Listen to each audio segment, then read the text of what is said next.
Hello guys, Wesley here. So today we are going to see how to upload a static website to Amazon S3. Then we see how we can access that website. So let's get started. So first thing first, let's see what you're going to do. So I have created a simple site here. So just an index page with the HTML content, the style sheet, which stores the style for styling the HTML document, and a simple image here that we use. Let's see how that looks like. So if you open the site, this is what you get. So just something basic here, as you can see. Here you can see we have the media, we have a picture here, we have a video link to YouTube, we have a contact form, and a simple table there. So let's get started on this. So what you do is we need to access the Amazon S3 and we create our bucket to store the website. Remember that S3 stores items or objects in buckets. So let's get started. So first of all, if you've accessed Amazon S3 bucket before, you'll see it on the recent visited items here. If you haven't done that, you can use the search bar here to just search for what you need. So this time we need Amazon S3. So just type S3 there and you'll get it here. So a scalable storage in the cloud. This is what we need. So just let's launch it. Well, okay, there we are. So retrieve any amount of data from anywhere. Exactly, this is what we need. We need to store our website and access it from anywhere. So first thing first, we need to create a bucket. Remember I said that S3 uses buckets to store your items. So click on create a bucket here. And there you are. You get some details here now. So general configuration. So the first thing that you'll see is the region where you're going to store or where your bucket will reside. In this case, we are using US East, that is North Virginia, and these regions can see them from here on your, what can we call this, on your dashboard or your main page. You can change them. But in this case, let's work with that. So you have general purpose here, the bucket type, the general purpose, and the directory. This is the new. So this one is recommended for low latency use cases. All right. But the general purpose works most of the time. So we'll go with the general purpose. Then we'll give this bucket a bucket name. And the name has to be unique. You can see that they're telling you here. Has to be unique. Okay. So, and we need to follow some rules. So let's see. What can we call this bucket? Let's call it my site, and we see if that one exists or it's okay. Okay, so we'll see. Then object ownership info here. So let's go with the default one, the recommended here. Bucket block public access settings. So by default S3 blocks access from public. So public, if you are trying to access this from a public IP, you'll not be able to access this bucket. We'll come back to this bucket versioning. Let's keep this disabled, because if you enable versioning, it will keep multiple variants of an object. You can see here the details. So tag, it's a good thing to add tags so that you can be able to track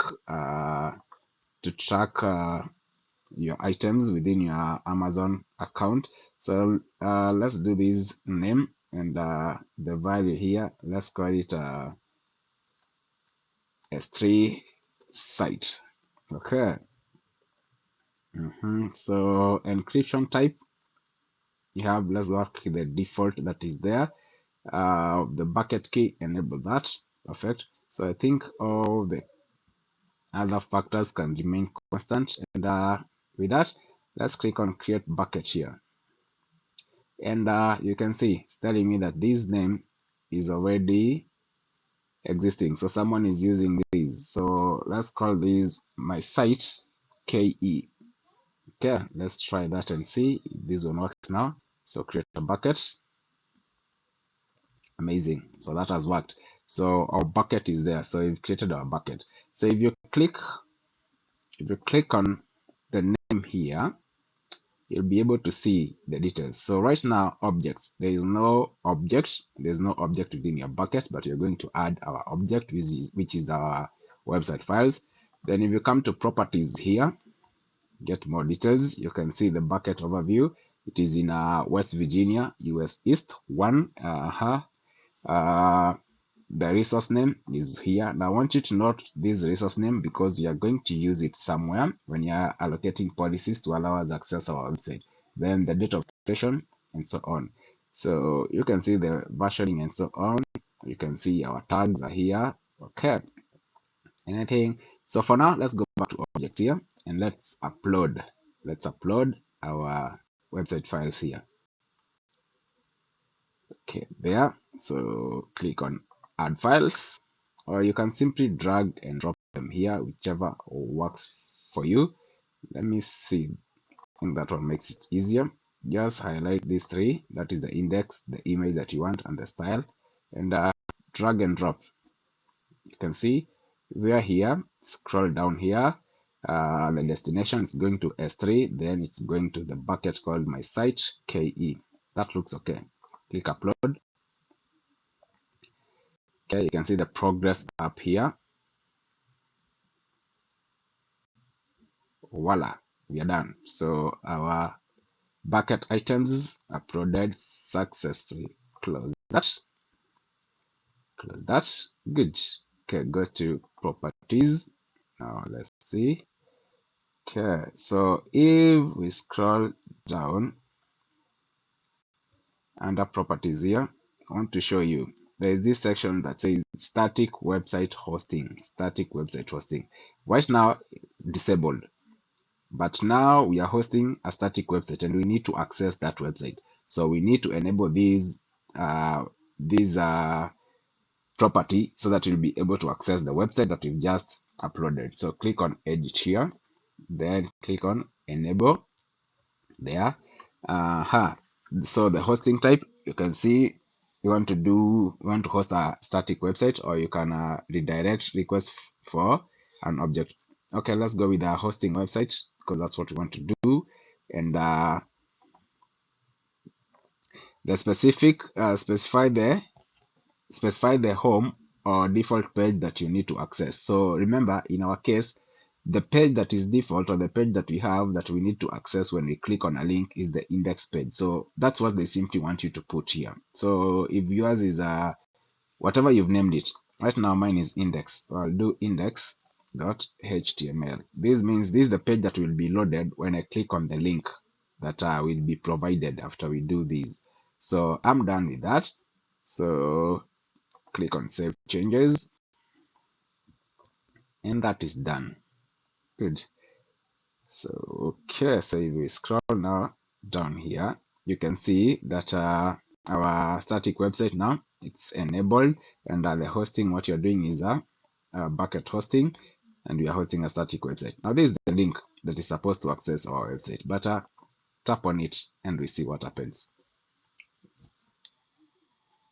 You can see forbidden, and the code here is access denied. As I said, you cannot access bucket items in S3 from a public IP. That is because it is blocked. So we need to change that.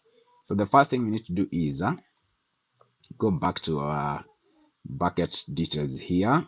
So if you're lost from here, you can always go back to, if you're under these, if you're on this page, you just come to buckets here, and you can see your buckets. So the one we need is my site KE. That is the only bucket that we have.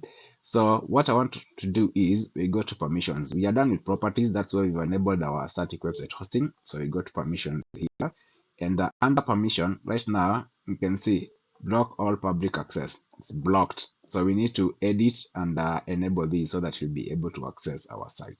So click on edit here and check that, and click on save changes. It will ask you to confirm these. So they want to see if you want to enable public access.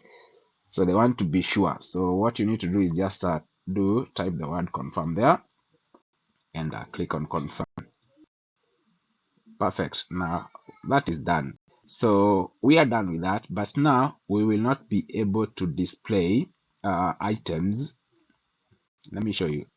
You've enabled public access, but if we load this page, you see we still can't be able to access this. This is because we've not set policies to enable us display or show our website. So we need to write a JSON file here for the bucket policies. Now, you don't need to cram this thing.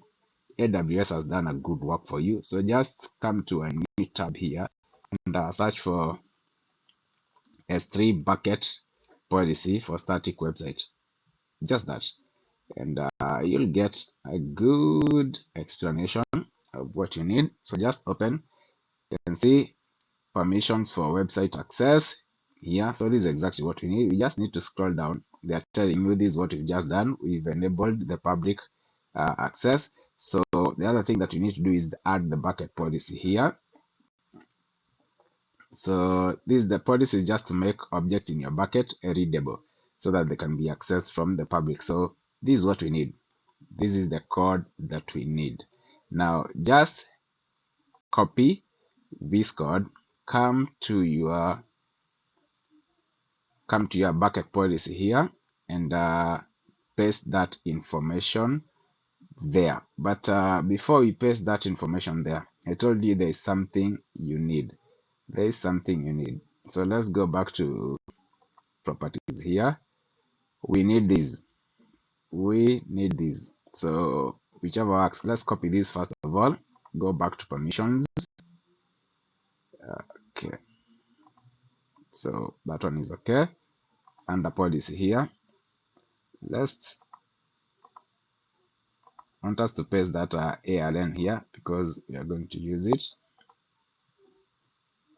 Okay, so I need to click edit.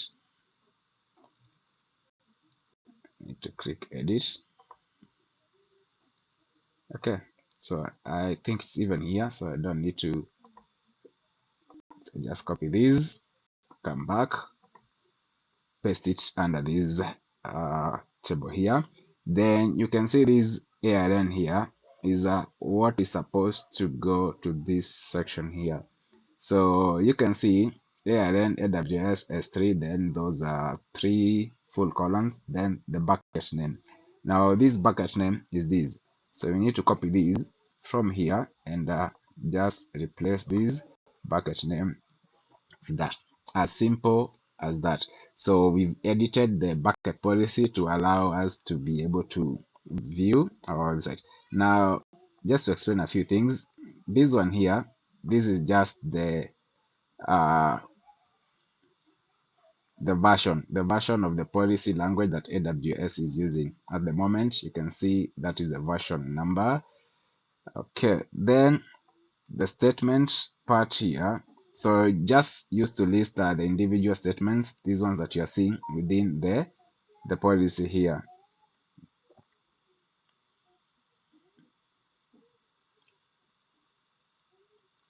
The SID here, this one is used to identify whatever we are working on. In this case, we want to publicly read the object. You can see that is what it's talking about. Then the effect here, now this is just to allow or deny. In our case here, we want to allow the read object. That's why it is under allow here. Then the action here is to get the object that are stored in the S3, and the resource that we need to access is my website KE bucket. All right, so this is generally the policy that you need to input there. And again, remember, you don't need to cram this. Just go to Google, open a new tab, type there S3 bucket for static website, and you'll be taken to Amazon documentation, and you'll get this. What you need to do is just change the bucket name. So I think with that, we're okay. So click on save that now. All right, that one is saved, and you can see up here successfully edited bucket policy. I think that's all. That's all. Now, if we access our website, we should be able to see it. So let's go back to our tab here, and my URL is my website ke.s3 website, US, the region, then Amazon. Yeah, all that domain is what you need. So just reload this page. And as simple as that, you can see our website now hosted in Amazon S3 bucket, and we can access it by the given URL. There we are. So you can do this to host your static websites. Then you can purchase a domain using the Route 53. Get a domain, point it to your bucket items, and you have a nice website hosted on Amazon S3. So hope you've enjoyed this video. If you like the content, just subscribe to the channel, give me a thumbs up, share with your friends so that we'll be talking more tech. Otherwise, that's it for today. See you on the next video. I'm out. Peace.